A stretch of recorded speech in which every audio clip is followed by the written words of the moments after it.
very good morning to all of us. Television, it's a lifeblood of more than 200 million cable and satellite homes and close to a billion people. It keeps us engaged day in, day out. It leads us into a daily world of delight, sorrow, and even intense pain, regret, joy, hurt, and every emotion you can think of. For some, it can be a cause of boredom. For most, it's an escape from the daily grind.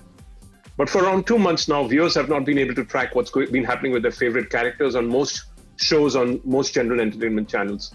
Full stop. A full stop was put thanks to the dreaded SARS-CoV-2 virus and the lockdown which has been extended in order to curb the rampant spread of the disease and also help governments prepare themselves with the necessary medical facilities and treatment infrastructure. Instead, avid TV watchers quickly switched to the old, iconic and recycled fare like Ramayan, Mahabharata and Doordarshan, which they consume with great gusto, like they have not done on private satellite channels like Colors, Zee, Star Plus, and Sony. Net result, viewership on these channels, which ruled the roost for so long, simply evaporated. Of course, two other genres which kept viewers engaged were news and movies. But can we have silence on the? Can you mute yourselves, all of you? Mute. Yeah, because there's a lot of noise going on here. But advertising did not latch onto this unheard of captive viewership numbers. Disney Star India, which is the world's largest media company as its parent, and its CEO has come on record saying his network and the network has lost 80% of their revenues. The television economy is broken at this moment. There's a lot of consumption, but there's a smattering of advertising.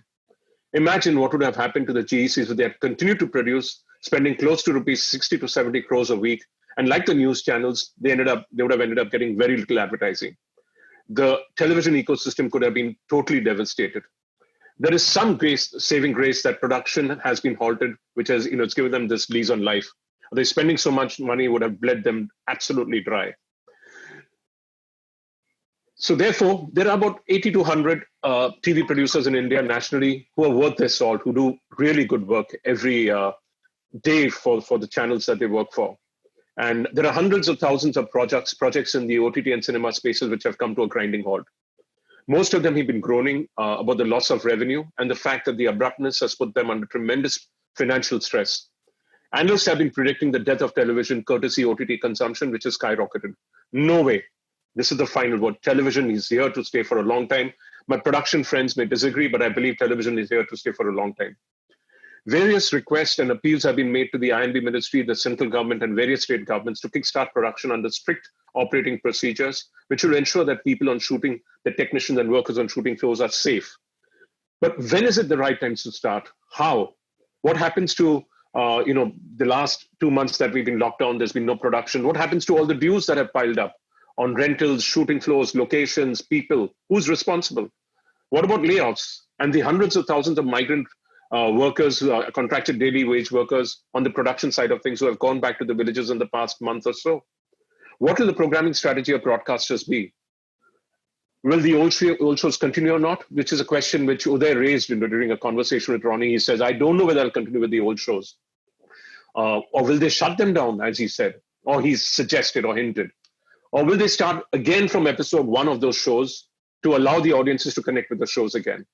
These and many other vexing questions need answers, which we hope we will be able to address in the 5th of our virtual roundtables by IndianTelevision.com group. The challenges before producers. Hi, I'm Anil Vanwari, the founder, CEO, and editor-in-chief of the group, which also includes the ever so popular TeddyChakra.com, RadioandMusic.com, and AnimationExpress.com, and the Indian Teddy Awards. And of course, MIPCOM, MIP TV, Asian Television Forum, Esports Bar, which I represent for India, Pakistan, Sri Lanka, and Bangladesh. And our panel today, which will talk about the challenges before TV producers, has some of the most eminent producers from India and an eminent lawyer as well, who happens to be our firm's lawyer too. There's Abhimanyu Singh, the founder and CEO of Continental Pictures. There's Abhishek Rege, the CEO of Endemol Shine India. Aradhana Bola, the managing director of Fremantle India. There's Asit Kumar Modi, the man who bought you Tarak Mehta Ka, who brings you Tarak Mehta Ka Ulta Chashma. There's Nidish Mehrotra from E&M Global and Fazila Alana from Saul, from Saul Productions. And then there is Rahul Kumar Tiwari, the producer from Swastik Productions and One Life. A big welcome to all of you all. And welcome to all the audiences on Facebook and our different pages on where we are simulcasting this conversation. So I'm going to begin by asking my colleagues and friends on this panel can you go back to the time when the lockdown was announced? I'll begin with somebody like Rahul Kumar Tiwari. What was going on with you and your production at the time when the lockdown was announced? Rahul, can you step in? Hey, very good morning, everyone. Look, we all were kind of aware from January onwards that this corona and this virus is kind of hitting the world. It was kind of in Europe. It was really it was affecting people really badly. US, all across the world. So eventually, it was coming down to India. We all were aware. We all at the time, I don't think any one of us had kind of vision that this is going to be a lockdown for like 2.5 months completely. But however, something had to be done by the government, and when the government decided that it's going to be shut down, I guess that was the most natural thing to do. So what were you doing at that stage? Well, what were you busy with? What were you busy with? I'm talking specifically Swastik. So Swastik was doing, we have a show, Radha Krishna, on air, and then we were doing Devi as well. So there were 2 shows, plus we were gearing up to shoot our digital series. So yeah, that's exactly what we're doing. And since 18th of March, I guess, 18th or 19th of March, that's when we went for a shutdown. And since then, we've just been waiting. And so how did that pan out? What did you do specifically? Well, immediately the first priority was to look after people. The number of people who are involved in our shoots. There's a huge number of people, as you know, on a normal set. You'll always find more than 200 plus people if it's a fiction show. So the first thing was to look after people. So we had to immediately shut it down. Ask people to go back home, organize travel, organize accommodation. At the end of it, there were a lot of people. Because we shoot in Umargaon, it's based in Gujarat, around 2.5 hours from Mumbai. That's where our sets are. A lot of people just couldn't go back because with the immediate rush of train tickets and all of that, there's still around 200 people living in our studio, and we had to look after them. So since then, we've just been playing, just wait. I guess it's more of a wait and watch kind of a situation right now. Great. Asid bhai. Can you come in next and tell us what exactly, how did you follow the entire protocol of shutdown and lockdown? What happened immediately when it was announced?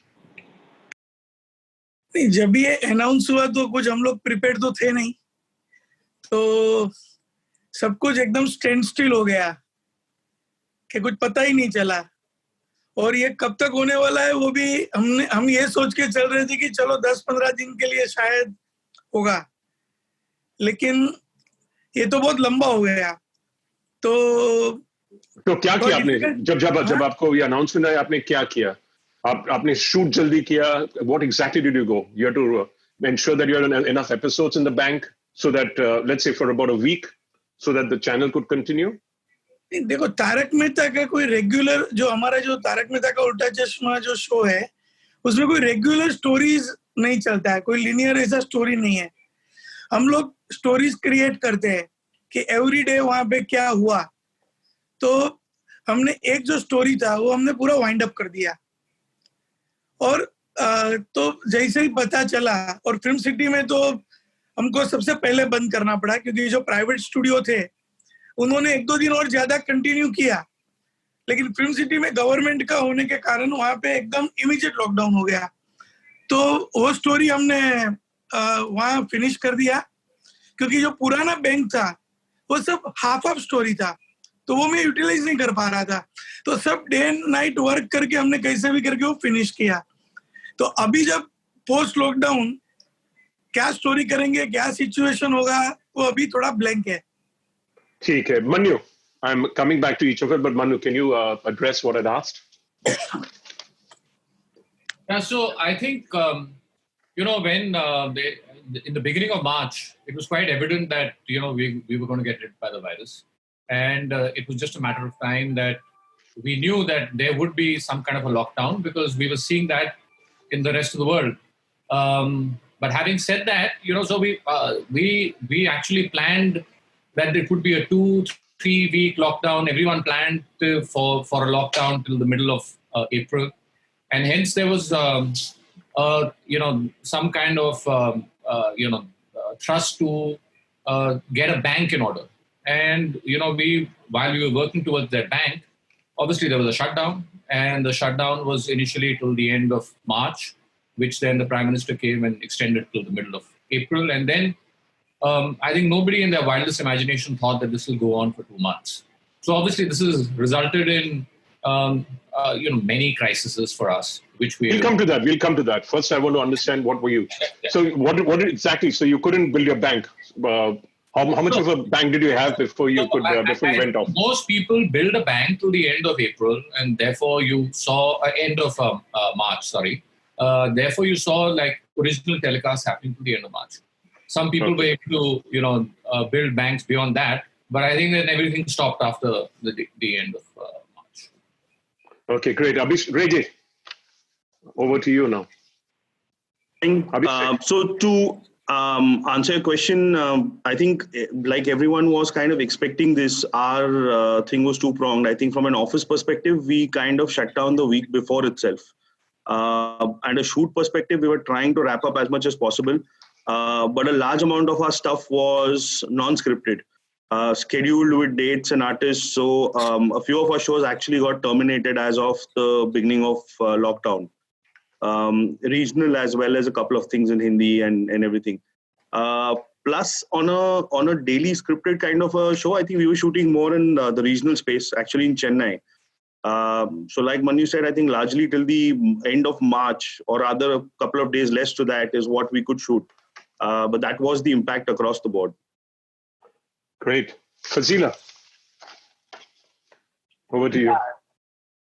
So actually, we were in the middle of, we were about to shoot this non-fiction show that we're doing for Amazon. And so I remember very clearly on the 13th of March, we were all sitting in Film City. And, even prior to that, we had been engaging with Amazon, because Amazon being an international company and obviously having the headquarters abroad, they were already saying, look, it's looking dangerous. We might have to, shut. So actually it is on 13th of March that we actually took a call that we will put the production on hold together with Amazon. So we actually shut down a little earlier for that one show than the others. And then subsequently, we also shut our office on the 15th or 16th of March because it just made sense to not expose people if it was not necessary. And we had one regional daily going on in Hyderabad, and that actually shot till the end of March because the Telangana lockdown was a little later than the Maharashtra lockdown. So they actually managed to shoot a little bit. But yeah, as of now, we still have a whole set and everything rigged up and ready because we were supposed to shoot in like 2 days. So it's all just lying in Filmistan as it is. Great. Aradhna, over to you. Anil, we just skipped this by the skin of our teeth for Idol because we finished it end of March, the finale, and we got some 55 million people there. So we managed that very well. But after that, we were hit by this for our other shows that we were sort of shooting. I agree with Manu there that what we did was scripted as much as we could bank. And frankly, that did run out by the end of March and everybody went on repeat from April. But the other stuff that we were in pre-production for, we literally had to put it on hold because even clients were trying to figure this. We're all in this together. Our concern, pretty much like my colleagues are saying, was our people. Because we're a global company and we have offices across 31, offices across the world, we were getting a lot of inputs from the other countries. So we were expecting a lockdown and we were prepared for it. We actually shut our offices much before the Prime Minister announced that because safety of our people is really important. And I'm sure you'll talk about it later because then initially everybody was into, okay, this has happened. And I think now people are looking at what can we do about it, which is where we are headed. Great. So again, I'm going to pass this question to everyone on the panel. Nidesh, I'll come to you later about the legalities. Sure. Okay. So what has this meant for each of you all, the lockdown of 2 months? I talked about the financial stress. I talked about, you all speak. I'm just going to be listening and the audience is going to listen to you all. What has the lockdown specifically meant for each of you all? Beginning with Fazila now. Yeah. So the lockdown has actually been a very interesting period because it's actually, I know there's financial stress and I know that we've all had to cut on salaries and in our office also we've had to give salary cuts and, this might even go on for the rest of the year. It's just difficult to come out of such large losses soon. But I think it's been a very interesting time because it's given us actually a time to step back and reevaluate all the kind of shows that we were pitching and to work on new creatives. And so, the team is complaining actually that they are busier during the lockdown than they were when we were in office, which then actually when you're all together, we tend to faff also a little more. So I think it's been interesting because we've actually been able to come up with new creatives. We've been able to pitch out to channels. Of course, no one is taking any real decisions at the moment, and there's a little bit of a wait and watch happening, but at least we've got things out there. And I think from that point of view, it's been good. Are you serious? You're not hurting? Yeah, positively. You've got to pull back, but you've got to look at it. Okay, it's giving you time to plan for the future. I think we need to be a little positive about this. Otherwise, it's going to be terrible. Reggae, over to you. Abhishek. I think, so I think there's been a lot of these, Zoom calls going around everywhere. And I think, frankly, we've kind of invested this time in development. From a lockdown perspective, I think one of the key learnings is we really need to reevaluate and be prepared for different types of programming. Like you said at the beginning as well, consumption has not gone down. It's realigned to where people can see fresh programming. I mean, the spurt of OTT is also primarily because people have been consuming appointment viewing throughout, which is why the OTT libraries weren't as consumed before. So that became the fresh programming. I mean, there's no difference between smaller shows or bigger shows in terms of a viewer. If it's interesting, they're watching. So I think one of the biggest learnings is we are looking at developing new ways that, God forbid, any situations. We've had a couple of lockdowns on productions for different reasons before as well. How do we all kind of work on that? So I think those are the plans that we're trying to make. All we can try and do is make the max of the time available to us right now. We're kind of hoping this ends soon as well, because it is getting stressful now. In what way is it getting stressful? In what way is it getting stressful? No, okay. Specifically economically. I mean, I don't think there's any other facet to it. It's about people. It's about the revenues, and I think we've protected as much as we could. We're trying to do that, but at some point in time, business has to start off. Revenues need to come in. So that's something that everyone is looking at. So what kind of numbers have you lost because of the lockdown? Would you say 30%, 40% of your annual? You can't really say that. From production house perspective, phasing of business is always not predictable because it's a business that intrinsically has that thing about you don't know when you get your shows planned. Largely, a lot of programming for us comes in the last quarter. So we're kind of hoping that August, September's uptake helps us. But yeah, I think the impact is that you have your costs and you have zero revenues. So that's the real math. Yeah, so 3 months, it could go on till absolutely.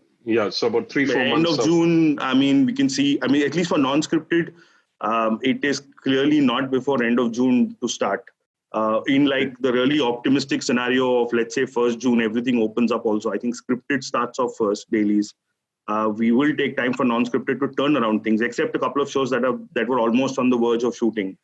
And so I think it is entire June at least gone for most non-scripted producers. Yeah, I think non-scripted will also have a challenge of being more expensive, and True. Channels are going to be a little more wary of them than earlier. So it's going to be a bigger challenge for non-fiction, honestly. Yeah, okay. Unscripted is going to be a challenge. Manu, can you speak, please? Oh, hello. Yeah. So I think, financially, this has been the biggest crisis the world has ever seen. I think everyone's hurting, and everyone's going to hurt. Yeah, some are going to hurt less, some are going to hurt more. But I think more on a spiritual level, it's given us that pit stop that we all required as producers, because being a TV producer is not easy. It's a very hands-on business. It takes a lot of your time. It takes, I haven't watched this much content for the last 20 years that I've watched in the last 6 weeks, 7 weeks. So there is a creative growth that happens. I think as artists, we need to constantly grow in our artistic fields. And I think it's given me that time personally. As far as, financially is concerned, I think everyone's bleeding and we've got to hold each other's hands at times like this. There is no way, no other way. I mean, more jobs you can create at a time like this. So there's been a lot of introspection also happening at that end. We've been working, I've been working closely with, the other stakeholders in IFTPC in order to come up with SOPs, to come up with some kind of way to kickstart business again. And I think that's going to be the focus that's going to keep me busy. Okay. Asit bhai, in terms of, you could wrap up in terms of financial cash flows, in terms of outgoings, what has that meant to you? आपको तकलीफ ज़्यादा हुई है, losses भी ज़्यादा हुए? देखिए losses तो अभी सबको हो रहा है, तो अभी losses का बात करके कोई मतलब नहीं है। नहीं, कितना हो रहा है करीब? 30%, 40% साल का आपको रिकवर करने में कितना टाइम लगेगा? अभी तो जब चालू होगा तब पता चलेगा कि रिकवर कैसे करेंगे। तो लॉसेस के बारे में आई थिंक अभी डिस्कस नहीं करना चाहिए, क्योंकि लॉसेस तो सबको हो रहे हैं, सबके अलग अलग स्टेक है, सबके अलग अलग रिस्पॉन्सिबिलिटी है, तो लॉसेस तो सबको हो रहे हैं।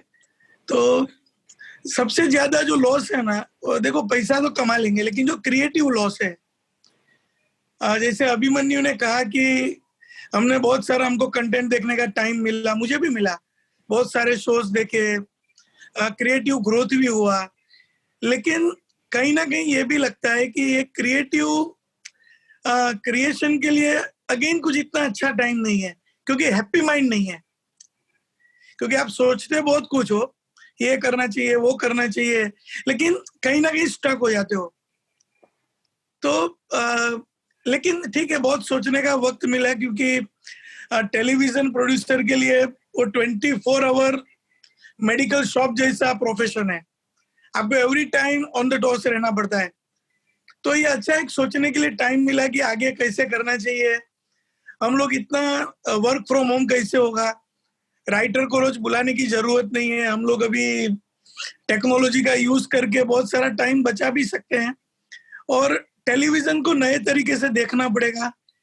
तो ये सब थॉट चल रहा है, और लॉसेस भी है, थोड़ा फ्यूचर थोड़ा कहीं ना कहीं हम लोग पॉजिटिव है, जैसे भी शूटिंग स्टार्ट करेंगे, सब लोग मिलके एसओपी बना रहे हैं, लेकिन जब तक स्टार्ट नहीं होता है तभी थोड़ा तो एक डार्कनेस फीलिंग आता है। तो बहुत कुछ सोचा भी है, नए नए शोज कुछ सोच रहा हूँ, डेवलप कर रहा हूँ, लेकिन 100% हैप्पी माइंड नहीं है। तो जो, और मेरा शो जो कॉमेडी है, हैप्पीनेस के साथ रिलेट करता है, तो मेरे लिए एकदम ये बहुत बड़ा एग्जाम है कि इसके अंदर अपना माइंड कैसे एकदम स्पिरिचुअली या जो भी है फिजिकली अपने आप को मेंटेन करके फिट रखूं। ठीक है, Tiwari, Rahul. Yeah, look, of course, Asit bhai rightly said that, it's not about the losses at this point in time. However, we all understand the situation the world is in. And if we specifically just talk about our industry, I guess it's going to take a while. It's going to take a while for us to come back from this. The time off initially was very pleasant because you really thought that it's after a long time, you're going to have a break and you're going to stay with the family and all of that. But I think, because it's being extended, every time the lockdown extended, it kind of started getting grim. The last extension was kind of really depressing for me. So I've kind of moved into from a very happy space to kind of a dimmer space at this point in time. Yeah, you look after the finances of the company while your brother does the writing, direction, and the creative part. You also help in the creative, but so you ought to be depressed because you know. Yeah, look, it's a collective zone. So in the development phase, we both are involved. We both try and develop, and then once a concept is up and running, then he takes over. Of course, we've got a lot of time currently to develop stuff, to think about new stuff, to watch new content. And drive that creation bit. Financially, as the number of days go by, unfortunately in our business, we're not in a production like a material production or a machinery production where probably later when it opens up, and if it all does open up really well and everyone starts working. Probably they can do extra shifts, they can do a lot of stuff, and they can probably pull back a certain extent of the loss of production. However, for us, every day which goes by, it's gone by, and we really can't do much about it. And so what kind of a loss is it daily, approximately? For let's put a figure to it for all of y'all. If you're not producing on a daily basis, would it be about in terms of not profits, but in terms of top line? Are we looking at about 5 to 7 crores a day for all of y'all put together collectively, the top line? Or the entire industry, I guess. No, I'm talking about all of y'all on the panel here. I wouldn't know about them, but of course, I think I really don't know. I think out of the 6, 7 of us, or 9 of us which are here, 8 of us which are here, it would be a substantial sum. We really can't pinpoint on the double-digit crores a day, every day. I'm saying for sure. I think a couple of crores for sure at daily level. But what that does is, apart from giving us that financial loss on our top line, what it also means is the industry which has been working for over years, all of a sudden this stop kind of brings the workers, the people who are on a daily wage. It creates a lot of mess around there, So it's very unfortunate. It's a very unfortunate incident, but at the end of the day, we really can't do much. Hence, I guess we all are just waiting to get back on our feet and get this rolling pretty soon. Yeah, but I don't think it's going to roll very soon because the cases are rising again in places like Bombay. Though there are proposals which have gone from the FWIC, the guild is working. I have a point there that the cases would be rising. I completely understand that, but at the end of the day, your country, the economy of the country requires businesses to open up, and that is the bottom line. I guess the initiative or the drive from the top government and from all the top financial advisors across is that the economy needs to revive. We cannot just be in a lockdown. That is not a solution. Probably we don't have a vaccine at this point in time. Probably the SOPs which we're working on as an industry, probably of course, that's not a permanent solution. However, we still have to go out there and start working. And one of your companies, Monozygotic, I'm going to interrupt, Monozygotic, the head of production of that company passed away recently. Yeah. So, it's another arm of our business. Of course, it's very unfortunate for that to happen. And he passed away because of COVID.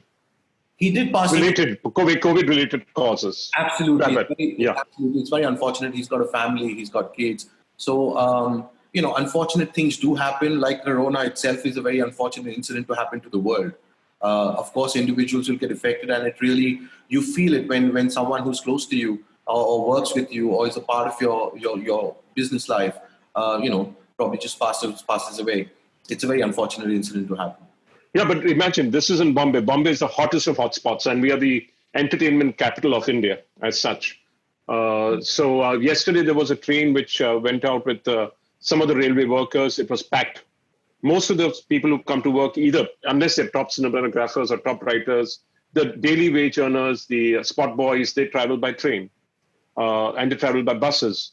So public transport is something, if it's opened up too early, I expect an further extension. I don't expect it to be to a lifting of the lockdown, unless, they're leaving the fate of the people in the people's hands. And, the government the beds are running out. They don't have enough hospital beds. They're building more temporary hospitals all over the place, but there's not enough doctors then. There's not enough medical help. There's not enough medication at times. So those are the challenges. There are a lot of issues. There are a lot of issues. And these issues will always remain in a country like ours, and not only in a country like ours. It's actually even in the developed, even in the United States. They are struggling. Everyone's struggling. So at the end of the day, we just have to find ways. We've got to like the SOPs which we're working around. Probably that's a way that we go to a destination. Probably just get everyone in.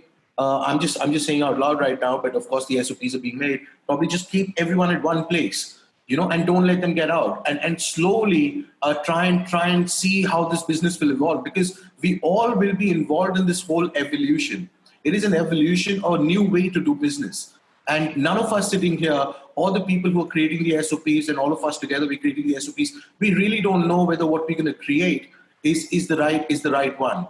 We just have to evolve the SOPs and keep working. Okay. Anil, I would agree with Rahul a lot here, because I think that, there's no denying the crisis, there's no denying the challenge. But I also think the eternal optimist in me feels that way. There is also opportunity here. I do think it's what Manu was saying, right? Spiritually, seeing more content, thinking about it. What Asit was saying, that he also needs to keep himself happy, all of that. I really think this is an opportunity to reset. What you are saying is absolutely pertinent. Safety and lives of people is the most important.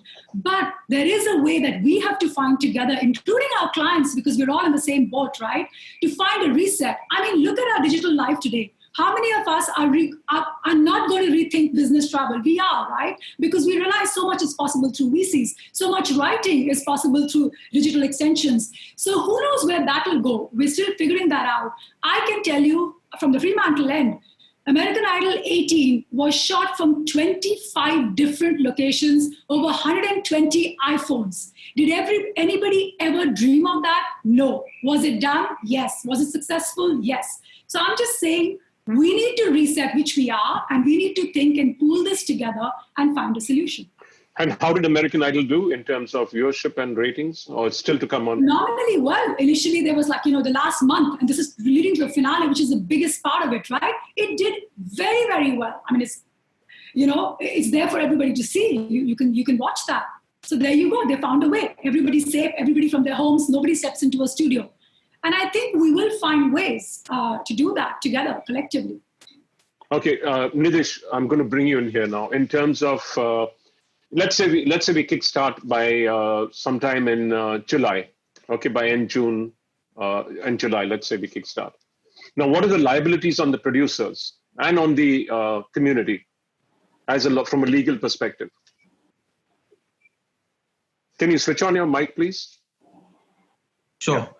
See, there are no liabilities as such. So let me just give some basic ingredient for everyone to understand over here, the eminent speakers over here, and also our attendees. The contracts that you sign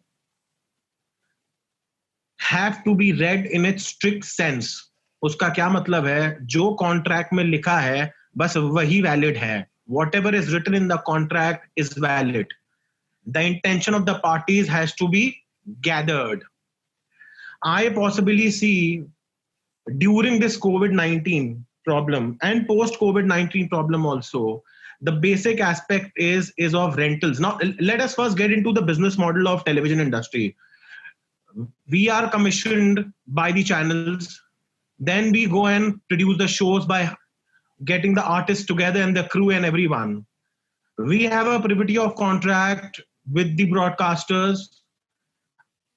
Artist and crew has the privity of contract with the producers.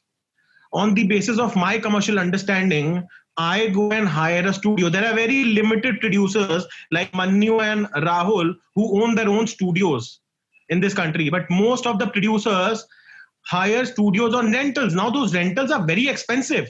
25 lakhs per month, 15 lakhs per month, 10 lakhs per month. Now, everyone must have heard about, over the period of 20, 30 years you have been into the industry, you must have heard about this clause called force majeure, force majeure, force majeure. Nobody has actually thought about pandemic being a force majeure. Nobody, no lawyer, nobody has put that in their clauses throughout globally. Neither America, neither India, neither Brazil or Japan, for that matter of fact. So what has happened is recently, last week of April, all the lawyers, couple of lawyers across the country filed a petition in Supreme Court saying that, listen, our Amdani has got for a stock. We don't have money and we can't pay the rentals for the offices that we have taken on rent. Supreme Court has said that, listen, I'm not going to interfere in this. The order is dated 30th of April. It is a commercial understanding between a licensor and a licensee. If you feel that you can't pay the rent, go up to him, terminate the contract. And if he feels he can reduce the rates by 50%, 35%, 60%, then get into a renegotiation, get your fresh agreement done. This is one aspect to it. So everyone was kind of was very devastated that No, Supreme Court in the oral hearing also said during that hearing that listen, if today I cannot give any favor to lawyers, if I give favor to lawyers, there will be architects, engineers, everyone going to come up with it for us. Today, there are people in this country whose livelihood is based on real estate. I mean, they get rentals because of that. So Supreme Court said we are not going to interfere in this. Now, recently, on 21st of May, there was a judgment by Delhi High Court which says that you can only invoke force majeure when there is an impossibility. Fair enough. You can only pay rent, or you cannot pay rent, or you can suspend or waive off when it is written in your contract.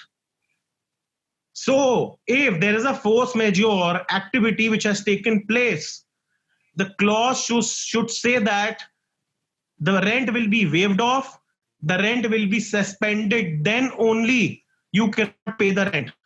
Otherwise, you will have to pay the rent. So that's the biggest challenge which I think all the studio owners are facing and are going to face later on also, because their money comes from the broadcast. If they are not getting any money, how are they going to pay the rentals of the studios? Many studios are going to get this because of this. I mean, the bigger producers might afford it, but not everyone. So that's what my answer is. I would like to also go, Anil, do you want me to go into the various kinds of disputes that and the challenges that are faced? Would you ask me that? I asked you about the liabilities. You can go ahead with that. Can I ask Nidhish a question on the insurance front? Yeah. And will the insurance people I'm coming back to you. Over there? I'll address that. But Fazila, insurance is also a contract. Okay, the insurance policy that you sign is a contract. Okay, now if insurance policy talks about the pandemic, then you are covered by it. If it doesn't talk about the pandemic, then you're not covered by it. To my knowledge, you will have to pay extra premium to get this covered going forward. The whole industry is going to do that. So if pandemic word is covered, if it is covered that during a pandemic or during force majeure or during impossibility, you will be insured by them, then yes. If not, then not. This will be a biggest challenge. And right now, courts have not dealt with this issue with respect to studio owners. So to my knowledge and to my understanding, this point will be eventually evolved before the High Court and ultimately by the Supreme Court. So we'll have to see, wait and watch. Okay, coming back to the rentals of studios, I'll get you back, Nidhish, later. In terms of rentals, how is each one of you placed in terms of studios where you had to put up sets and you had taken on long-term leave license or rental basis? How is each of you placed? Rahul owns his own studios and shooting floors, so he's safe. We continue to pay. I mean, there's no choice. And like Nidhish said, it's something that is a discussion that with every... So I think, Anil, that most of us are trying to talk to the studio owners and to see whether they will come down on the rent, whether they're willing not to charge the rent. But they're also playing a bit of a watch and wait game. They're saying, let the lockdown get over.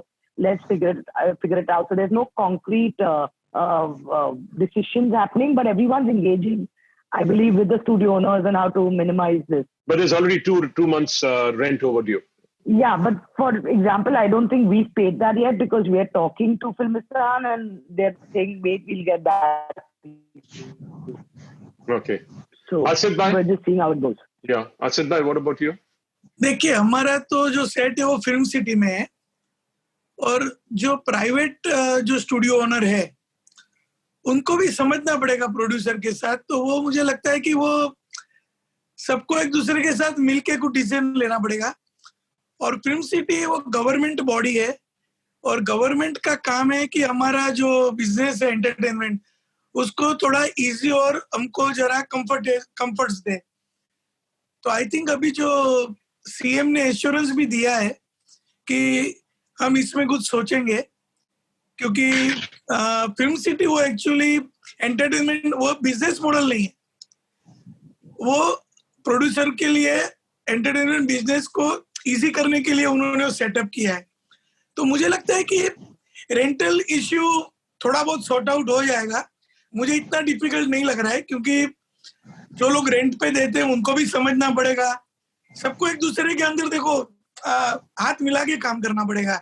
इसमें legality जो अपनी जगह पे है, लेकिन एक moral responsibility भी एक अलग तरीके से एड्रेस होती है। तो आई थिंक ये लीगल और मॉरल वो दोनों हिसाब से एड्रेस होना चाहिए। हाँ नीरज, ठीक बात है सिद्ध भाई, बिल्कुल। Aradhna, what about you? You have no standing sets or any outgoings on? Thankfully, right now we don't, because we're in the process of that pre-production phase where that hadn't happened. The conversations were on, but we hadn't concretized it. So, in that sense, but philosophically, spiritually, at a basic level, I really agree with what Asit just said. I think that's what it's going to be about. Okay, I'm going to deviate from my questions because there are some questions coming from the audience. There's Anil Goyal who's written that animation and CGI in general, which is not dependent on, one second, I see two trends that will accelerate with COVID and wanted the panel's views. Animation and CGI in general, which is not dependent on physical co-location, etc. Moving pre-prod, post and prod and post-production workflows to the cloud, so a wide variety of talent can work and collaborate remotely. Do the panelists believe both of these will get accelerated? Yes. Yeah, yeah, I think VFX and animation both will have to adopt and adapt to remote working, because you can't have like 100, 200 workers working on a floor. And also, I think these are tools that are going to be used to tell stories more and more, because animation, you can tell those stories, create stories, make animation sitting in your home out of the houses of various artists. So I think that is definitely going to get accelerated. You'll have more demand for that. As far as VFX is concerned, it's going to become more difficult because people will have to work remotely. So people have to go onto a cloud and pull from a cloud. And that's going to, I think, push up costs for VFX in the short term. As far as both these tools are concerned, yeah, it does have a bright future. Rahul, you have a view on this? Because you also run VFX, you're also getting into animation. So Manu is right. At the end of it, I think, animation, VFX, if you talk about television and the shows which require VFX extensions, you just have to form a new way to work. Probably remote working is probably, an idea. But, and that is the only way to do it, because rightly said, you really can't have 100, 150 people sitting in an office space at any point in time. And it gets really difficult to manage, because God forbid if any one of them contract corona, then the entire office will be shut down. So I think with all of us, we just have to wisely and slowly ramp it up with the right precautions and see how we go from there. That is the only way to move around it. Okay. I'm going to shift to Aradhna. Aradhna, you said the American Idol model did work reasonably well. So from your perspective, do you see a broadcaster in India working in that manner, agreeing to work in that manner? Absolutely. I can't get into details, but because, this is a prerogative of the client and us together. But we're doing very active conversations on some of our shows and ideas, which are exactly in that direction, Anil. And I think, as you hear all the producers here also say this, because everybody does have a sense of all of us are in this together to find solutions. And people from an initial mindset of, oh my God, this has happened, let's stop for a while, let's run repeats, are now coming to what do we do, because this looks like a long haul. So like I said, I do believe that reset is going to happen. And these are going to be some of the ways that we're going to do it. I don't think we are going to have a typical set of programming from home, because that looks too video-ish, like too much of UGC in that sense. I think there's going to be a studio element and this will come together, sort of a hybrid. But definitely the days of having 400, 500 people in a show, especially if you're talking unscripted, I think those days are really, really limited, if not over. So coming back again, there's another question that Nidish has been talking about. He's been addressing with us that about employment now. Do we see, you said 400, 500 people. We see less people on sets. We see less people in companies. We see more remote working. Do you think the fact that there have been layoffs, is that going to be, spur a set of other problems that the production community will have to face going forward? Anil, I'm not saying that people will not be working. I'm just saying there's going to be a different way of working. I get it. So I don't think it's going to be that there is not going to be employment and people are not going to get paid or won't have job opportunities. They will. It's just that the way that we all work might be different. But you might not need 500 people, like you said. Also, you may, like you had earlier. Not on a physical set, Anil. Not on a physical set. But you still have 500 people working non-physical from a virtual place. I don't know if it's going to be that exact number, but I think it'll get dissipated in different ways, right? I mean, for instance, if you look at writers' rooms, right, they can be run so beautifully, completely. That's not going to happen. Absolutely, right? That's happening. We can have a lot of people come in from their homes as long as we work that hybrid out through whatever technology, which we know for sure is available to us. So physically on a set, no. But are there going to be larger teams involved in shows? Yes. Are there going to be the same number as before? Not necessarily. But is there going to be room for people to work? Yes. Okay. Nidish, address the issue of, the layoffs. And if you could address that, what are the challenges going forward we could face? I think, Anil, Ministry of Home Affairs had passed a notification a couple of weeks back saying that no wages cut, no layoffs. See, in this situation, everybody, all the organizations, all the corporates, be it any sector, including entertainment sector, has to see the pockets, has to see the future. The future is quite uncertain. So that notification was challenged in Supreme Court and by some of the corporates, if we are not in a position to pay someone right now when there are no revenues being generated by our companies. There are you have public limited companies, you have listed companies, you have private limited companies, you have shareholders in listed companies and public limited companies. You are answerable to your shareholders as well and to the company. You are answerable to your investors as well because you have raised money from private equity investors or VC investors tomorrow, from the banks as well. Today RBI has done a moratorium of 3 months now, which is getting extended from 1st June of onwards to another 3 months. Only the principal part, interest you still have to pay. The point is that there are outgoings are so much. Everybody has decided to do a cut-off, salary cut-off, layoffs. Supreme Court said, listen, we are not going to interfere in anybody's decision-making process. We cannot dictate the employer that you have to pay someone. If you can't pay, you can't pay. It's as simple as that. If you have to lay off, you have to lay off someone. That's the entire thing. Okay, then Kunal Dasgupta, the former CEO of Sony, has asked a question. What are the views coming from broadcasters on all these? Restarting, salary cuts, rentals, these challenges of producer community can answer. Who's going to take the first plunge? Abhishek, since you want to take the shot? So right now, I mean, the discussions on what do we do ahead, there's no clarity on what has happened and what is the impact. And one of the primary reasons is, I think largely everyone's waiting to take stock of the full impact that will come by. And when there's clarity as to when we're going to come back is when a lot of these discussions will suddenly open up because we'll have numbers. Right now, these are very sparse discussions going on what can we do after the lockdown. That's pretty much the focus right now. And what's the view from broadcasters to restart? Is there any view on that? They'd like to start tomorrow, as would we. But I think, which is where we're all waiting for the official government clearances on what will happen. Everyone's presenting a post scenario and how will we function in that to try and We'll come to that also. We'll come to that later. Yeah. But so some what of is the view? regional markets are starting, like Kannada started. End of the month. Kannada is starting tomorrow. 1st of June.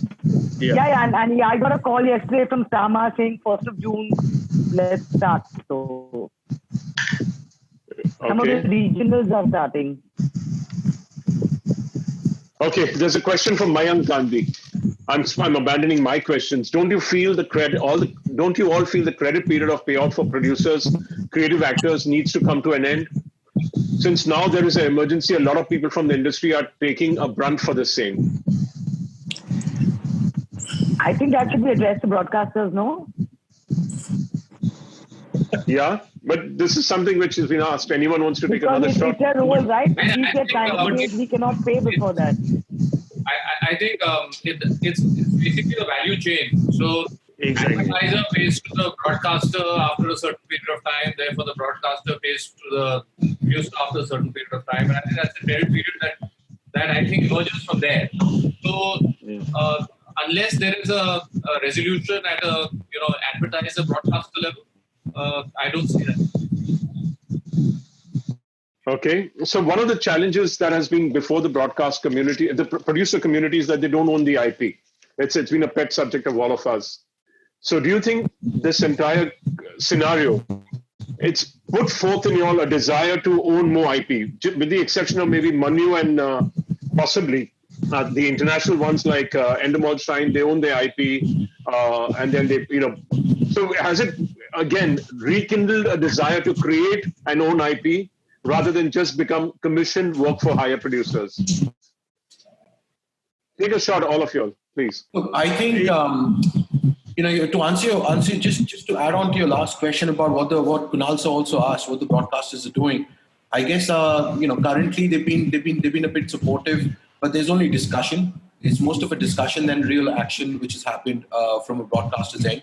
However, we're very hopeful that they will come out and support, because at the end of the day they hold the IP and they're the owners of it. Having said that, this lockdown will also create an opportunity probably for producers who trust in the content and probably believe that in the IP game. I guess it's an opportunity to create a different kind of a business model and to deal with the broadcasters accordingly. I think we have this opportunity at one time to probably just go ahead and create your IP, create a different business model, each to its own. I think it's going to be more of each to its own, of who wants to chip in, who wants to put in how much. So there's a whole financial calculation which probably would happen. You never really know, but I think there's an opportunity there. Anyone else wants to take a shot before I move on to other questions? I'm just dumping my question. This is a very participatory audience over here. They're throwing questions left, right, and center. So anyone wants to take a shot at this about owning IP? Manu. So I think this has been a long discussion amongst all producers and stakeholders. Again, I second what Rahul is saying, which is that this time is giving an opportunity for different business models to emerge. And I think one could be that at a time like this, where you're going to have stress on budgets and on advertising, this is a time that maybe the production community can work along with the broadcast community and with certain co-investments and create IP. I think that is an opportunity. Asid bhai, बोलिए. देखिए, as a producer मैं तो बहुत believe करता हूँ कि IP होना ही चाहिए, और विदाउट आईपी, अगर आईपी है तो आप आपका बिजनेस को सस्टेन कर सकते हो और थोड़ा लॉन्ग टर्म प्लेयर बन सकते हो. अगर आईपी नहीं है तो I don't think I am a producer, I am rather production coordinator.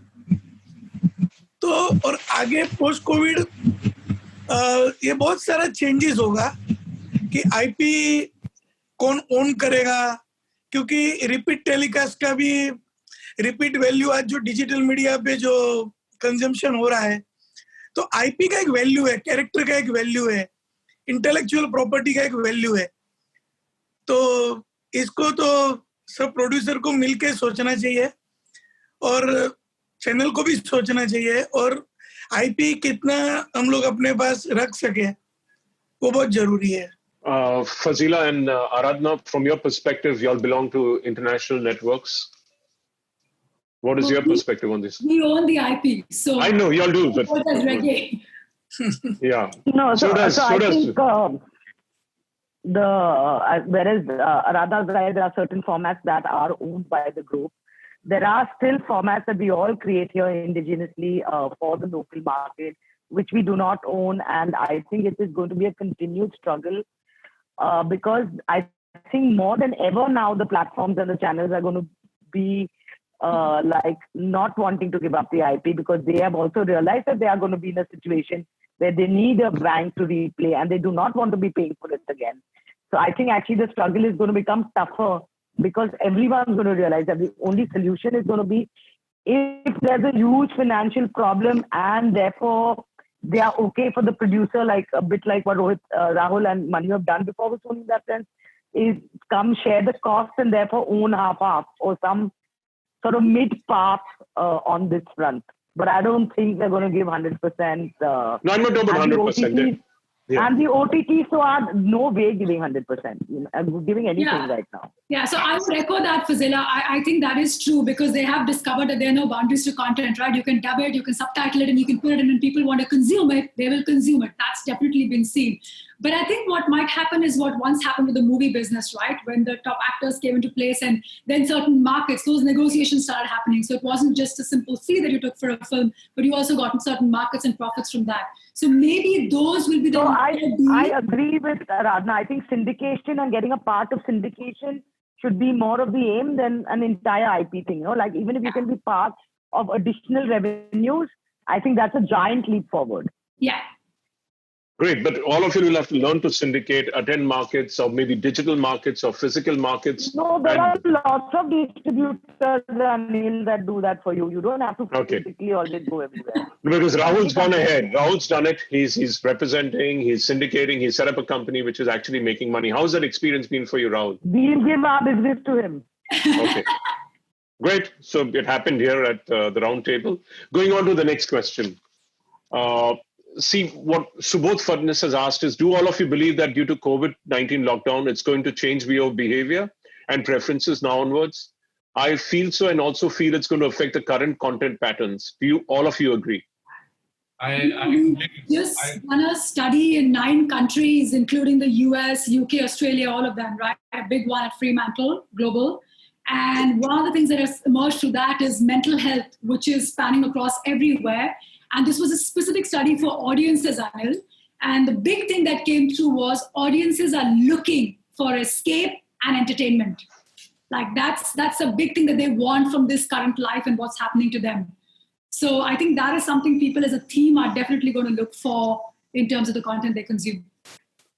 What about the rest? Reggae, Manu, Rahul, Asif Bhai? I think absolutely the surr of your content has to be more of hope, more of entertainment, taking you away from your problems. Because, I think the past few months, all of us have spent a lot of time on news and seeing the terrible situation that the world is going through and we ourselves as a country are going through. We need an escape from that. Otherwise, you start dreaming of what's happening. There was a terrible image that I saw of a person dying in Bombay yesterday. No medical help came to him in time, and that's disturbing. And I think all of us are seeing these disturbing visuals constantly, and hence, as content creators, now we need to create content that is able to take audiences away from this terrible imagery. Okay, Asif Bhai. देखिए अभी जो हम लोग consume कर रहे हैं OTT पे या टेलीविजन पे जो भी एंटरटेनमेंट वो हम लोग को मालूम है कि पहले शूट हो चुका है. अभी जो भी नया कंटेंट होगा आई थिंक व्यूअर का भी बिहेवियर थोड़ा चेंज होगा और ऑफ कोर्स एंटरटेनमेंट में बिलीव करता हूँ कि ये पोस्ट कोविड अगर सब कुछ ये सब निकल जाए तो ये इंडस्ट्री बहुत बूम होगा, बहुत काम होगा क्योंकि लोगों को अगेन हैप्पीनेस चाहिए, लोग ये भूलना चाहेंगे ये जो वक्त है वो, तो टाइम बहुत अच्छा आ जाएगा, ये मैं एकदम अंदर से विश्वास रखता हूँ. और जो स्टोरी टेलिंग है वो भी थोड़ा सा बदलेगा, आइडियाज भी कुछ नए हो जाएंगे, बहुत सारा क्रिएटिव चेंजेस भी आएगा. और आई थिंक प्रोड्यूसर के लिए भी नए मर्जर होंगे, कुछ एमालगमेशन होगा और नए वे, जैसे इंडियन आइडल जैसे आईफोन के ऊपर शूट किया विदाउट लूजिंग द क्वालिटी, तो ऐसे कुछ नए वेज फाइंड आउट करके एक चेंज आएगा. लेकिन ब्रॉडकास्ट इंडस्ट्री रिस्क अवर्स रही है. अगर एक शो चलता है एक चैनल पे, दूसरा 3, 4, 5 चैनल्स कॉपी करते हैं, वही उसी दिशा में जाते हैं. देखिए, उसका मैं आपको बोलता हूँ, देखो ये कोविड के टाइम के ऊपर जो टॉप रेटेड शो थे सैटेलाइट टेलीविजन पे, नॉन फिक्शन ने अच्छा नंबर्स दिया क्योंकि वो लोग बार बार रिपीट देखना चाहते हैं. बाकी जो टिपिकल जो सोशल ड्रामा शोज थे वो रेटिंग एकदम डाउन हो गया. तो वो जो कुछ शो जो चल रहे थे, लेकिन कुछ शोज ने बहुत अच्छा किया. जैसे माइथोलॉजी है, हम लोग बार बार देखना चाहेंगे. फॉर्चुनेटली हमारा शो है तारक मेहता, नंबर्स अच्छे आए क्योंकि हैप्पीनेस है, लोग इस वक्त लोग हंसना चाहते हैं. तो ये आगे ये बदलाव आएगा. आगे ये भी बदलाव आएगा कि जैसे देखो, नॉन फिक्शन और फिक्शन दोनों अलग अलग जॉनर है. नॉन फिक्शन में आपके पास सर्टेन प्रॉब्लम है तो सर्टेन अपॉर्चुनिटी है. जो फिक्शन के अंदर जो हम लोग डेली शोज बनाते हैं, हमको 12 आवर्स हमारे वर्कर के साथ काम करना पड़ता है. तो वहां अलग चैलेंजेस है, वहां पर्टिकुलर आउटपुट होना ही पड़ेगा एवरी डे का. तो हम लोग वो पूरा डेली हम लोग कर सकते हैं. तो चैलेंजेस बहुत आ जाएंगे, स्टोरी टेलिंग बदलेगा और बहुत सारा प्रोग्रामिंग मुझे लगता है फिनिश हो जाएगा. लोगों ने अभी इतना नया देखा है ओटीटी के ऊपर. बहुत लोग जो पहले देखते नहीं थे, उन्होंने सब कुछ देख लिया. तो अभी वो लोग टेलीविजन पे भी कुछ नया देखना चाहेंगे. उनका भी हैबिट 100% चेंज होने वाला है, ऐसा मेरा बिलीफ है. Fazila?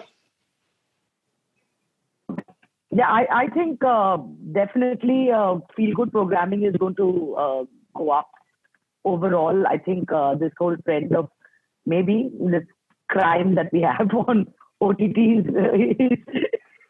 the Noah genre. Yeah, you may find some more like happier program coming in overall. I think in terms of daily soaps, though, after a while, people will go back to wanting their high drama. They're kind of addicted to it in a lot of ways, and it will also give them the, nostalgia being a big thing. In a sense, you go back to a space where you were happier before. So I think TV may not see, there will definitely be feel-good programming for sure, but I think dramas will continue to thrive, is my opinion. Reggae, and what's your take on that? So basically, I agree. I think it's about a positive stuff, and I agree with Fazila. This is about this is a short-term kind of a change where you'd want to see all of one sort of stuff. It's pretty much a reaction to the whole lockdown. But going back, I think probably 1 year, I say, because it's post-vaccines and all coming in, people will tend to forget whatever problems have happened, and it's a natural tendency to get back to what they loved watching. Obviously, the quality is something after watching OTT they'd want and up in it. And I think from a broadcaster side, they are, I think, internally also debating the fact that they're not just competing, and they've been doing that even pre-COVID, that they're no longer competing with the other linear channels. They're actually now competing on a content level where the scale and the engagement with viewers has to really increase for all of them. So that has always been on the radar, and this has just kind of highlighted that whole part completely. Yeah, but then there's a question from Lalit from Colosseum, Lalit Sharma. His question is, in the new normal, again, that's a much abused word, so 100 rupees to Project Mumbai or Shishir Joshi. Lalit shelled that out. In the new normal, due to the lockdown, the budgets are going to be cut by 25-30%. They've already been cut before that by 10, 15%, 20%. So 60% cuts if we go with another 25-30% budget cut. There'll also be extra costs needed to have a COVID environment. You have more costs to cover. How are we going to deal with that, the production community? Cuts, and investment in creating a COVID-free environment. See, personally, I think cuts is something that everyone will talk about. I mean, we're doing this in the COVID scenario, but at the end of the whole thing, we need to take a realistic look at what kind of a programming. If we are saying we're going to compete with the OTT kind of programming and everything on engagement levels, it is going to be tough to really see a cut coming by just because you want to put a certain percentage to it. But these are more engagement discussions with the broadcaster, with the producer, individually on the shows they do, and the kind of requirement of anything that's going to be on any show. You can't. I mean, no one can say that I want something that's worth ₹100 and give it to me at 50. That's the way you could have bought tapes of Amazon possibly already then. So I think it's going to be a debate on every show on the costs. I think just a straight cut is not something that's possible. Yeah, but if I'll ask the other panelists, if Uday has said that he's lost 80% of his revenue thanks to the lockdown, he's earned only 20%. How is he going to afford to spend that much more? Any of you can take it. I think, Anil, all stakeholders in the business will have to understand each other's problems. Neither party can make the other person's business unviable. I think, broadcasters, we have to understand their problem and they will have to understand our problem, and we'll have to come to some kind of an agreement. This is not something that is going to last for the next 2 months, 3 months. This is going to last for a year and a half. And we must understand their point of view and they must understand our point of view. I think it has to be a healthy discussion which lands up in a solution, because coming to the next point, as to budget cuts, while they're going to be stronger SOPs, there you need fewer people, your productivity is going to decrease. So there are going to be multiple challenges as makers that we will have to face once things start opening up. And to add to that, we are going to be subjected to budget cuts. So how do we do that? I think we'll have to work along with the broadcasters. I don't think that, and I think this is across businesses, that anybody should look at the other person's problem as the other person's problem. It's a collective problem that we find ourselves in. And this is going to be there for some time. Like you said, advertising has got impacted, and it's going to get impacted for some time now. It's not going to bounce back immediately. Yeah, but the massive shows. If anyone else wants to add to this, then I'll go on to my next perspective. No, I think what Manu is saying, we all have to evaluate it together, but the problem is that unfortunately the producer community is not a very united community. So very often what happens is there's a whole divide and rule that happens, and there will be producers who will take the cuts and say, "Hum kar denge," and then that brings pressure overall into every budgetal problem we have always had.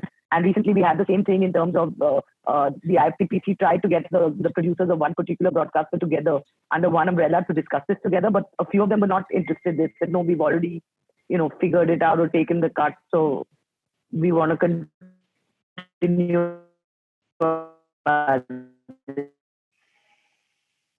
So it is, unfortunately, in this one, that is a very unfortunate problem we have in our market. Anyone else? We also need to look at costs, not just in isolation. So the cost is not just about what the production budget is, right? Because in any show that you've got, there's a production budget, there's a talent cost, there's a marketing cost. And the truth is, if ad revenue is down, everyone's dealing with this together. No one's dealing with this in isolation, right? So I think the rationalization will happen across. And I also think the answer will lie in even more creative innovation now. I think correct. Those layers together will find us a solution for this. I'm pretty optimistic about that. Yeah, so there's a question come from the audience, which is pertinent to everyone. Which body will lead this collaboration between broadcasters, producers, to ensure that they understand each other? There's the IBF, which is body. Which body? Abhimanyu just said that broadcasters and producers have to work together post-COVID. Actually now, starting in the next month or so, next week actually. Which body will lead this collaboration? Unless, like you said, Fazila, they get a creative producer and they get another producer and they give the show to that person, and the producer will do it at a lesser cost. So which body is going to ensure that both points of view are heard? So I think the IFTPC, at least in terms of television, is the front runner in working these things out. But I'm not sure how much it will happen or not happen, because they're all dealing individually with people. So it's becoming a very individual sort of. So there is no body at this stage. There is no body at this stage per se. Not on the cost-cutting front, I think. Nothing that can ensure a single decision, because it's more a voluntary position that everyone has taken. So will that be a challenge in getting yourselves heard? It will be a challenge. So that's what Fazila said. I think it will be a challenge because some people will go and take decisions individually. But by and large, I think what I'd like to add to that point is also people who will agree to cuts are typically producers who will either run themselves into trouble, or eventually you will see quality and delivery dropping from those. What that does is, in the short term, it impacts everyone. Yes. But it will bounce back again. I think the reality will seep in, and basically it's something that all broadcasters know who to work with when they want quality. So I don't think, I think it's about a lot of producers who are, like, for example, we're here together and there's a lot more of our colleagues who, even if we have a sizable number talking to the broadcasters and IBF, I think we'll have a solution in sight.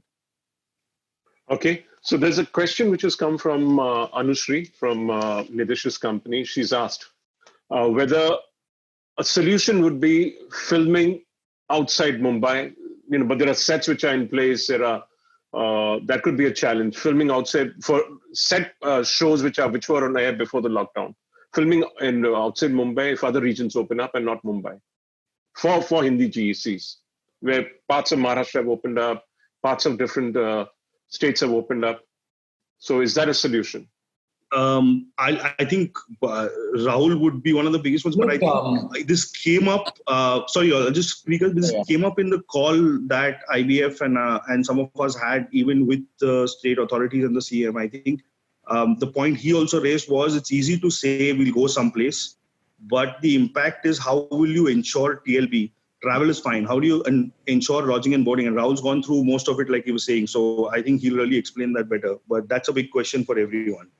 Yeah, look, as Abhishek rightly said, it's easy to say that, Goa is probably a green zone and everyone just trying to set up a project in Goa. Which artist is available? Is there a director? Is there a light man? And people have started already targeting those areas.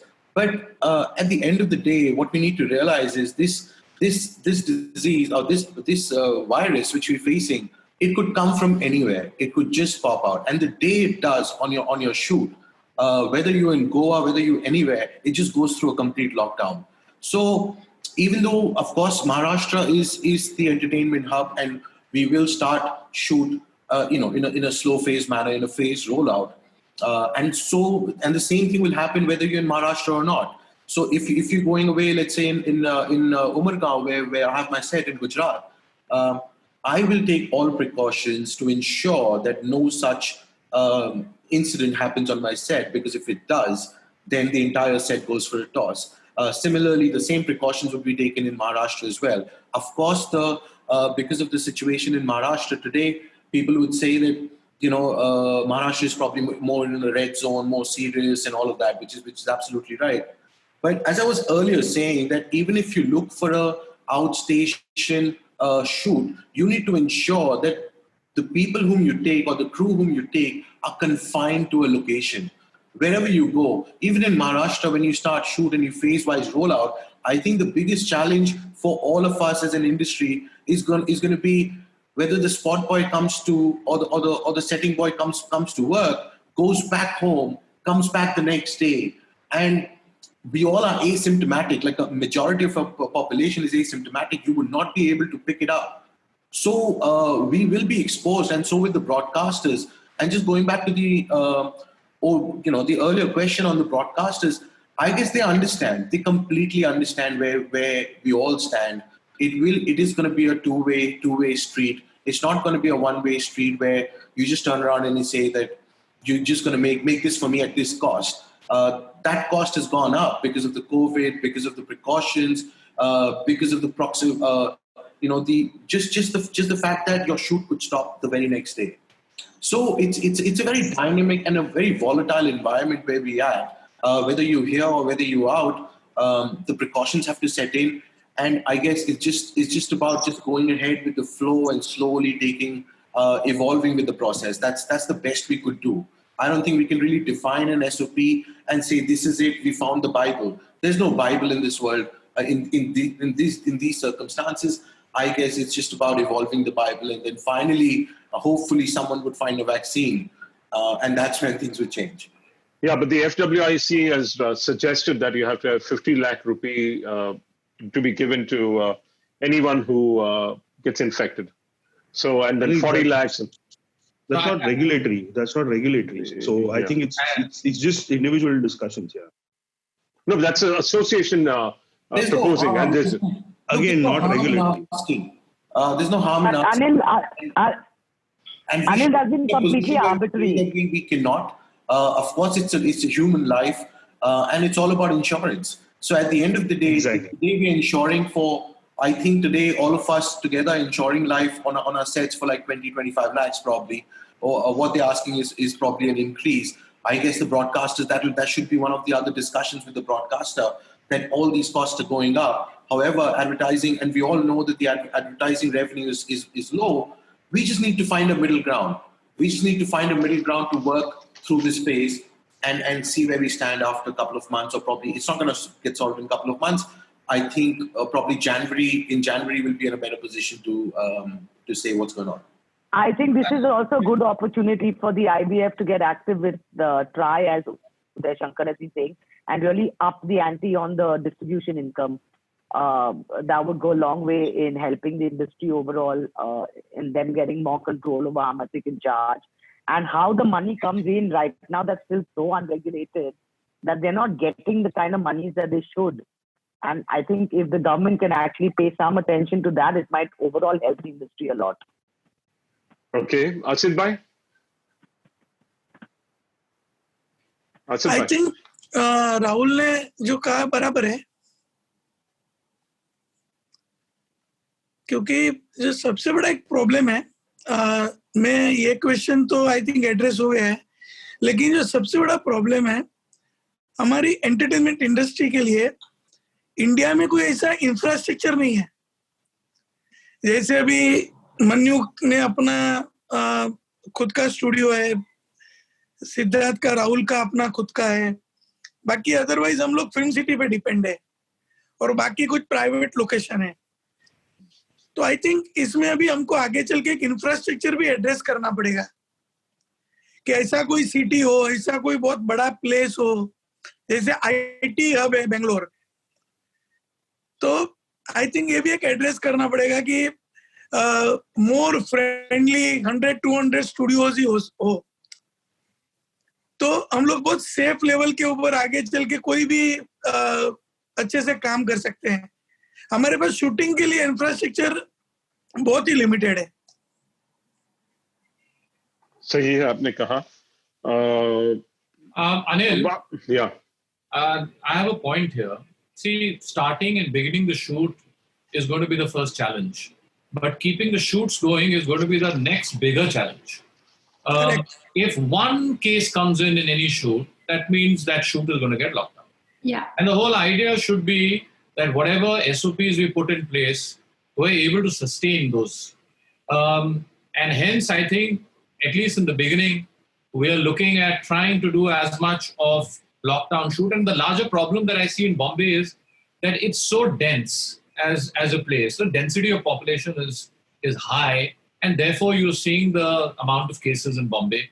Like New York has gone, the cases have gone through the roof. Similarly, Bombay has a similar problem. And that will continue to be, and especially with the monsoons, the onset of the monsoon, this place is going to become a fest for for a virus. Every monsoon we see the number of viruses increasing, and I see that this virus is also going to move fast and even faster during the monsoon. So I guess our biggest challenge as producers is going to be to come up with a plan where once we start shoot, we don't stop shoot. Because easily we can all get excited and start shoots, and then within 15 days you can have many cases, and it's just but I'm going to hurl a cat among the pigeons now. Now you have a lot of asymptomatic cases who you can't detect. What do you do then? And secondly, you're going to have ambulances according to the SOP. You're going to have a doctor. You're going to have your insurance covers. You're going to have all that in place. So I think COVID tests prior to getting people into the studio and trying to keep them as many people as in a lockdown condition. That could be one solution to it. And I think we'll just have to come up with solutions because that's the nature of the problem that we find ourselves in. In the case of your large-scale dramas and large-scale mythological and historicals, that's going to be a no-no for some time now? No, not really. You'll have to innovate in the way you're shooting them. You'll have to go with more mids and closes. When you open up the frame, you'll have to go with CGI, with crowd multiplications. You'll come up with solutions. And, the whole idea should be there's a creative challenge and there's a production challenge. And I feel that currently, creatively, we'll resolve most challenges. Production is the bigger challenge, but because we must not stop once we start. And we must take all precautions to ensure that we continue with shoots. Fantastic. There's a question from the audience, from Dwani Binde. Considering the budget cuts for all the shows, do you think writers and artists would agree to take cuts in their fees? And do you see contracts being negotiated more fiercely in terms of payments being made to the key contributors of the shows, regardless of the situation, be it force majeure? Not, especially to writers. Do you see writers agreeing to it and actors agreeing to lower payments? I think, of course, I think everyone's aware of the situation, and I don't see anyone being very unreasonable in such an instance. I guess everyone will. We, as producers, the broadcasters have already laid it out in as many words that the advertising revenue is down. We completely understand where we stand. We stand at a cost of production going up because of the virus. We will be limited in staff. However, at the end of the day, if the total revenue of the industry is going down, then everyone who's involved and is part of the steps has to take a certain amount of cut and take it forward. Anyone else? I think everyone across the chain. Across the value chain. Everyone across the chain has to take a cut. Yeah. And this is something the unions are going to have to realize as well, that they are not going to be isolated from this. If it's a cut, it will have to be like right down to your spot boy. It has to start at your actor and go down to the spot. Okay, So Dwani is added to a question. Dwani. Touch the workers. I'm not sure if we should touch the workers because they're anyways at not all of them, Rahul, but definitely I think, some of them. I think. Fazila, I think it'll be about slabs. Yeah, probably professionals. Slabs. But I'm just being drastic to make a point, actually. But for it to work, it has to be across the chain, more or less. No? Yeah, because Dwani believes that the writers will not adjust the costs. You'll have to adjust, actors and writers may not adjust. You'll have to adjust elsewhere. We'll have to find new actors and writers. No, it's true. Look, I think it's going to be across slabs, as I was saying earlier. And I also think, Anil, the big thing that Dwani should also see is this is not intentional. Nobody is doing it, to just get someone to take a cut. Everyone's in it together and we're taking it across. And you're not setting a precedent necessarily. Once ad revenue goes up and things get better, then, you will again review this. As we're saying, all this is work in progress. And I think these are educated people, they understand. They're sensible people. They understand where we are. They understand why we would propose when we do. So I don't think there'll be a problem there. Okay, there's a question here which has come in, which is saying that shooting outside Mumbai is difficult. Will there be an influx of television shows which are heavy on VFX, or more content-driven shows with fewer location and cast, old school in the coming days? Will there be more old school type of television shows? Mid shots, closeouts, like Manu said. more of telenovela kind of shows? Anyone take a shot? I mean, whoever wants to take a shot. I didn't really get the question. The question is saying that there'll be more content driven rather than just having lots of locations and fewer cast, fewer locations. Well, it's always been content driven, hasn't it? Yeah. I don't know. The person says that probably we haven't been content driven. Yeah. No, I think most of the shows have been on single or double, just like 1 second unit going out at times kind of a thing. It's been based on a certain single location largely, which is the sets. So I think that will continue. And you can't just reduce number of talent for tracks and all that. So I think we'll continue at that. I think it's just the people all around standing that you'll have to reduce at a given point in time. So people who have their other roles and responsibilities will do it in different phases and then get away from the set. So at any point in time, there's not too much of a crowd. Or probably outdoor, we will see, of course, with the monsoons, the outdoors will be cut to a large extent. Also in writing creatively, because of the virus and because of the entire shebang, I don't think we'll be writing too many outdoors. It will be more interior scenes than outdoor scenes. Okay. Now, Anil Goyal has asked another question. Horror is a good genre candidate. Ramsay Productions were almost COVID style, already in one farmhouse. So are you going to see more of those? Yeah, Manu has made quite a lot of them. Manu is a good guy. No, but again, kidding aside. It's going to be actually some genres are going to be very difficult to do. And I think horror is going to be one genre. You can do one, when you do horror, you'll be doing multiple episodes. And you can do maybe 1 or 2 Ramsay style episodes. Otherwise, horror is very outdoor and very adventurous. So I don't see, I think certain genres will be very difficult to shoot during this period. Because the more the outdoor shoots, the more the touch points. The more the touch points, the more the danger for you to contract or give virus out to others. So, certain genres are going to take a hit, at least in the midterm. Short term. Great. So, there's a feeling that because of the challenges which are there, a lot of you are going to stop producing television. You all will move towards OTT and SVOD and just, belie all these fears that they have. There's lots of questions which have come around that. Will you all shift to OTT? I just luckily I lucked out and I was able to deliver my first OTT show, which was State of Siege. And trust me, it's far more difficult to shoot a OTT platform show than a television show, right? And therefore, you can't be, at a time like this, it's going to be extremely difficult for you to produce content which is going to be multi-locational, which is going to be multi-starrer, going from one place to another. The more confined the show, the simpler it is to shoot and the safer it is to shoot. So I don't think anyone's going to migrate to anything. I think, yes, you might have some makers make more studio-based shows in the short term. What about the rest of y'all? Take a shot at this. We are all eventually content producers, right? So whether it is OTT, whether it is traditional TV, whatever it is, for us, those are all platforms, right? So we will continue to produce wherever a good story takes us, a good idea takes us. I mean, it's about that. Actually, I think from a pure business point of view and a finance point of view, television is actually a way more lucrative medium overall for us producers than OTT is in a lot of ways, especially for the daily show producers.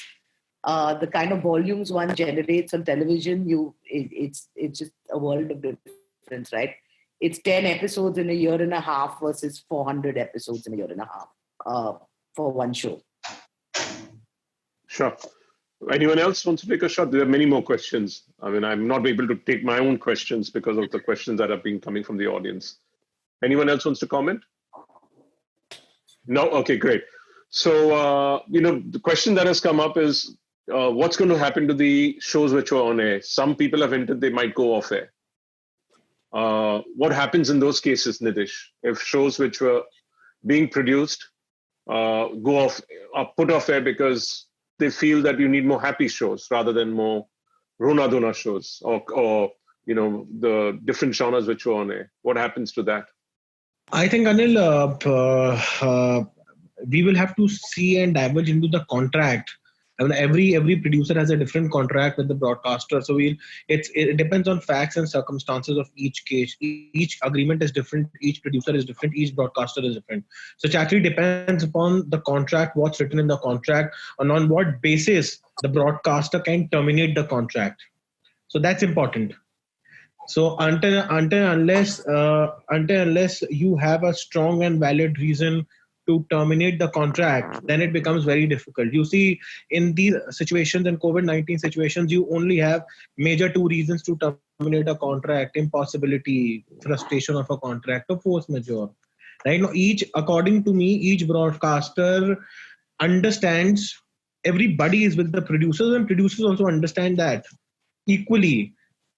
According to me, I don't see a dispute over there. I don't see a problem over there. Problem will be with the payment obligations and the payment tranches that might change tomorrow in future. So broadcasters might come up with different payment tranches and different payment obligations on the producers. I don't see a problem because it's at the end of the day, if it has become impossibility, neither is the producer's fault that COVID-19 has come, neither it's the broadcaster's fault. So the termination clause has to be dealt into in very, very detailed and aspect manner. You can't read between the lines. So as I said earlier in the start when I was talking, so you have to read the contract, what is written in the contract. If it is written in the contract that the show will be terminated because of such and such XYZ reasons, then yes, it will be terminated and the show can go off air. And if the clause doesn't talk about XYZ reasons, then they can't terminate the contract. Then they will dispute, and then you'll have court litigations between the producer and the broadcaster. So only if I can say here, I think it's largely not contractual, but largely about individual decision about a certain show. Because as a broadcaster and producer, everyone has invested in their characters and everything for a certain time. So if the teams decide that on a certain show, those characters can come back and automatically reconnect, those will continue. So it's, I think, a very individual show-driven decision. I don't think it will have those compulsory, let's change the shows, etc. I think contractually it's all open. It's just I think it's how broadcaster and producer sees as how those characters are going to connect immediately again or not. And from a happy content and that perspective, you don't need to change the show. I mean, storylines and tracks will be written to it. I don't think that is required to really change the show. Okay. Anyone else wants to comment? Or I move on to the other questions which are still here. Okay. And no one wants to comment. So there's going on from the new producers bit, who will step in and who will take the budget cuts. So this is a question which is saying that due to the current situation, it will be difficult for new producers to step in. This will become a monopoly of old producers, should be taken for helping new producers. I think we anyways have enough producers. No, Sorry? I don't. Why should it why be would it be a stress for new producers? I'm not understanding the question. It's the same environment. I mean, why would there be a stress? Okay. You can still pitch It's shows. the same environment for us as it would be for any new producer to walk in at this point in time. Yeah. If a new producer believes that they can deliver in such testing times, I'm sure the broadcaster would. And at the end of the day, it's a broadcaster and a producers association. So it depends on them. And no, I don't think any of the producers are in the luxury of a position to stop someone else from coming in to the industry. I don't think that's a valid question anymore. I don't think they need to worry. Yeah, I don't think the rules of engagement are changing. Way of working may be changing, but you walk in, it's going to be the merit of the idea, what budget it sits at, how safe can you make it to shoot it. That's the new added thing, right? But in terms of how it's chosen and who it's given to, I don't think those are changing. So I would. Okay, then what another question that has come up, and the way projects will be commissioned, what's it going to be like post-COVID? That's a broadcast question, frankly. I mean, you must ask questions to a broadcaster. But I think when you're thinking of an idea post-COVID, you must, as audiences, everyone's gone through a journey. So you must think of an idea that will relate to those, the audience at that time, make it more relatable. That's it. Whether it's humor, whether it is, whether it's a drama, whether it is whatever. I mean, yeah. So anyone else wants to add to this? Yeah? No? Okay, then there's a question from Manish Popat. once a channel draws blood after dropping budget and producers having accepted and starts delivering, it'll be difficult to come back to the original numbers budgets. Any opinion on this? I think Abhimanyu should answer that. I think firstly it's sounding as if there's a war happening. Exactly. See, again, this is again a question of either party shouldn't make the other party's business unviable. And we must both look at each other's businesses and come to a mid-path. I think there'll be a solution there. And in the long term, I don't know. I mean, you make a hit show, you it's start climbing again, you'll start earning better revenues, and once better revenues come in, you'll be open to giving better budgets. So I don't think this is an everlasting phenomenon. It is something. Species, we are very resilient. We come back, ad revenues will come up. This is not a precedent being set, right? It is just working together in a time where we're all challenged and finding a solution. And as the revenues come back, as it grows and business grows, we'll all again benefit, as we have always. I mean, it's currently we just have to be with them. We understand. We understand they're going through a problem. Everyone has to ride the storm together. correct. As partners, we're gonna stand by them. And when things change, we will get back to normal. I don't think broadcasters will have any issue in coming back to normal at all. Okay, so I've got a question from Amar Trivedi. Do you think standalone SWOT platform is a viable model in India? And do you all think AWOD will be a real challenge to linear? Yeah, Manu, you seem to be full of gravitas. Regi also. I think you are full of gravitas. I think you must answer that question. I'm just a moderator. Okay, but I think AWOD and television will coexist because it's who watches what at what time. SWOD is definitely here to stay. Now, how many players survive is a matter of time, how deep their pockets are, because it's a huge investment. It takes huge investments to create premium content. So I don't think that SWOD is a fractured business model. You have, in fact, Netflix and Amazon have shown during this period that they have shown a lot of growth, and so has Hotstar and ZEE5. They've all shown growth. Now, how much of investment they want to do and how much revenues they collect, that is their business model. But it's here to stay. Yeah, completely. I think you're looking at just different modes of delivering your content, and there continues to be your mass GEC approach. Their linear channels are not going anywhere. Advertising, if we discount the COVID factor for this year and going into next, advertising was supposed to grow at an 10 to 11% per year. So I think linear is here to stay. SWOD and AWOD is, I think it's about putting together a slate of content and eventually how do you deliver it? So you could have SWOD platforms and AWOD platforms figuring that out on the basis of who's paying how much subscription. And are you ready to pay that annual fee, or would you rather watch ads and watch a content? So it's just an economy model of actually delivering to the consumer. And I think all will coexist. I don't think there's a problem on that. Okay, great. There's a question which has come in. Are you all guys sleeping enough? Yeah. There's a question come because all of you guys have been watching too much content. Are you all looking that sleepy? No, everyone has. The question which said that you all have been watching too much content. Manu said he's watching so much content that he hasn't watched in 20 years. So all of you are watching. All of you are on Zoom calls. So question that came, are these guys sleeping? So for a moment, I thought, Anil, you were asking the attendees if they were sleeping.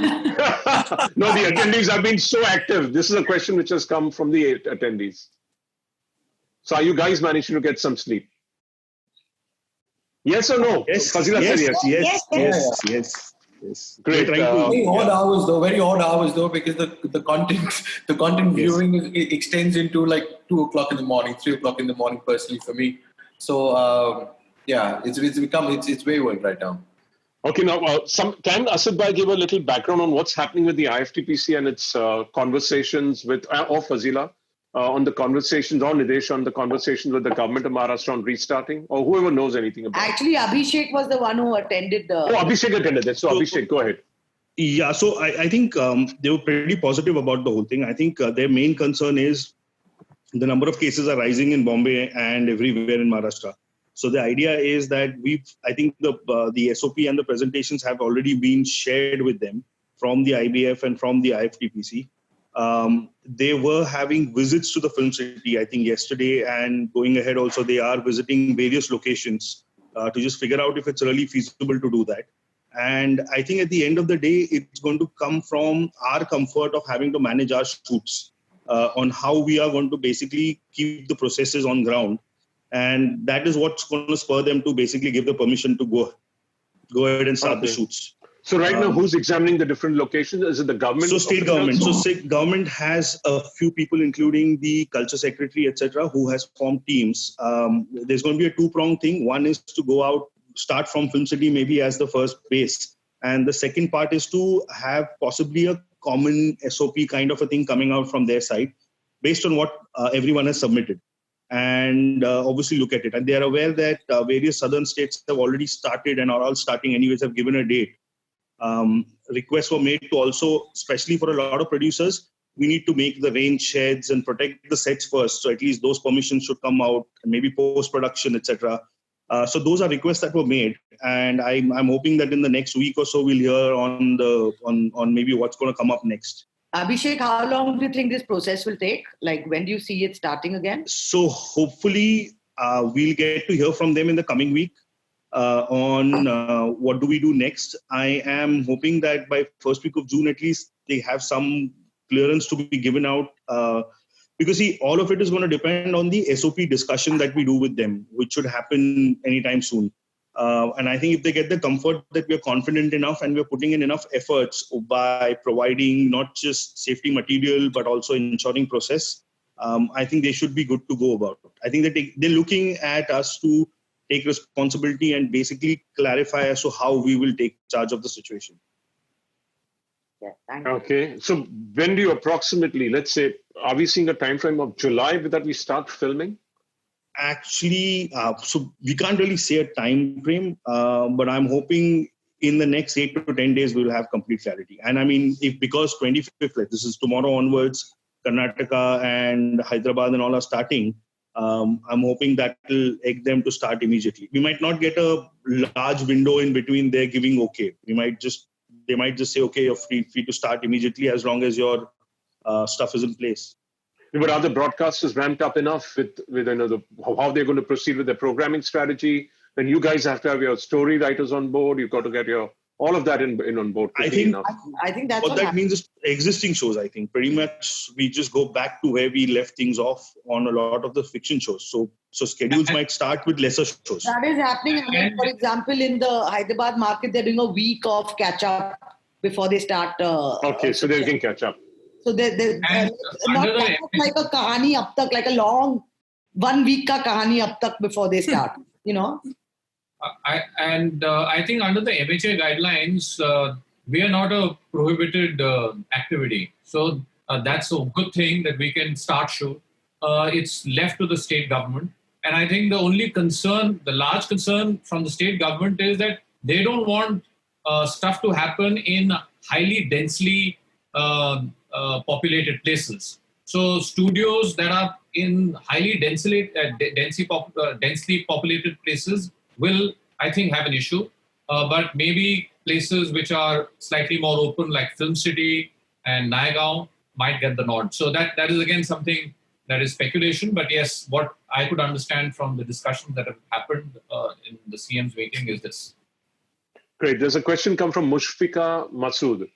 Other than your own content development team, are you all willing to work with new writers? If yes, how can we contact you and pitch to you? Everyone and all the time, I think. So they want to say, yeah. They want to know how. And how can they contact you? I think they should directly contact you, Anil, and you can pass it on. All right. Okay, it's been a good 1 hour, 50 minutes of conversation. I hope you've been feeling a lot more connected, a lot more aware of what's been going on in the industry and the way forward and the challenges you'll have faced. And thank you for being on this. And thank you to the audiences for staying on for so long and watching the doyens of our television production sector. Thank you to each of you who took part in it from the panel, and look forward to seeing and speaking to you soon. Thank you very much. Thank you. Thank you. Thanks a lot. Thank you, Abhimanyu. Thank you, Abhishek. Thank you, Asit Bhai. Thank you. Thank you, Aradhana. Thank you, Rahul. Thank you, Asit bhai. Thank you, everyone. Thank you, Asit bhai. Bye. Yeah, thank you, Fasil. Guys, have a great birthday week. Thank you. Bye-bye. Bye. Thanks.